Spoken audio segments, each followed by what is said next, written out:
sommes à Vannes, en Bretagne, où nous avons pu rencontrer maître Fabrice Bonnard, qui après 17 ans de silence dans l'ombre, nous a accordé un entretien exclusif et exceptionnel. Aujourd'hui, plus que jamais, je dis très précisément, je le dis face caméra, il n'y a aucun problème, la crise Covid-19 en France n'est pas une crise sanitaire, c'est une crise juridique, institutionnelle et sociétale. Comment se fait-il qu'il y ait si peu de professeurs de droit constitutionnel qui s'expriment et qui aient dit « mais qu'est-ce que c'est que ces histoires? Est-ce que la Constitution n'a pas été bafouée? Est-ce qu'elle a été réellement respectée? Est-ce qu'on n'aurait pas pu faire autrement ?» etc. Y a-t-il beaucoup de professeurs de droit constitutionnel français qui se soient exprimés publiquement? Non. Pourquoi? Parce qu'ils ont peur. La France est terrorisée. Je m'étonne que les juristes ne discutent pas.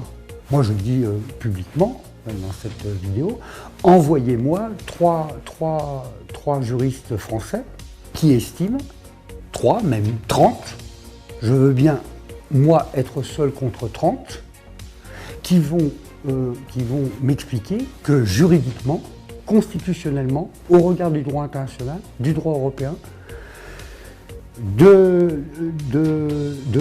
bloc de l'égalité, des principes généraux de la jurisprudence et de tout le bloc de réglementarité, que toute cette crise a été correctement gérée. Dans ce long entretien, maître Bonnard nous a parlé de nombreux sujets. Du Covid, des Gilets jaunes, de la Savoie libre, de la vérité sur le Conseil national de transition dont il est le concepteur et le gardien des sceaux, mais aussi des élections américaines et de son retour au barreau. Comment le Vatican, qui élit ses papes selon une procédure très stricte et très réglementée, et tant que cette procédure n'est pas arrivée à son terme, on ne dit pas Habemus Papam. Bon, ben là, nous, Habemus Bidenam. D'accord? Mais il n'y a pas la fumée, mais Habemus Bidenam. Ce qui m'a fait sortir de mes gonds et brandir ma robe sans la remettre.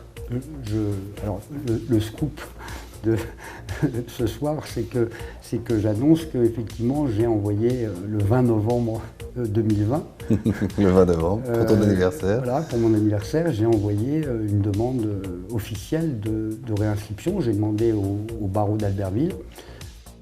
Il est quand même assez paradoxal que la Cour d'appel de Chambéry demande à un avocat français de la Direction générale des douanes de se taire et de ne pas poser de questions délicates, alors que mon rôle même de défendre les intérêts fondamentaux de la France et des douanes me conduisent à tirer la sonnette d'alarme si on fait quelque chose qui est contraire aux intérêts fondamentaux de la France. Je ne pense pas que c'est lutter contre la France que d'exiger que la France respecte ses engagements, qu'elle s'honore et qu'elle ne rentre pas dans un processus qui, à terme, risque de lui être reproché à juste raison. La France est assez aimée.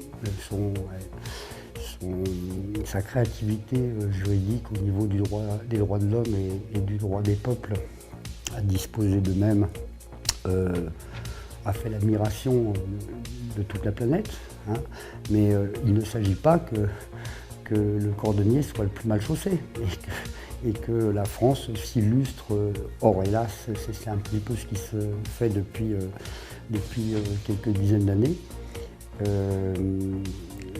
À terme, je pense que la France est aimée, mais l'amour, ça peut vite se transformer en haine. Ne manquez donc pas cet entretien exclusif avec l'homme au chapeau, maître Fabrice Bonnard, qui après 17 ans de silence nous a accordé un interview de plus de 2 heures.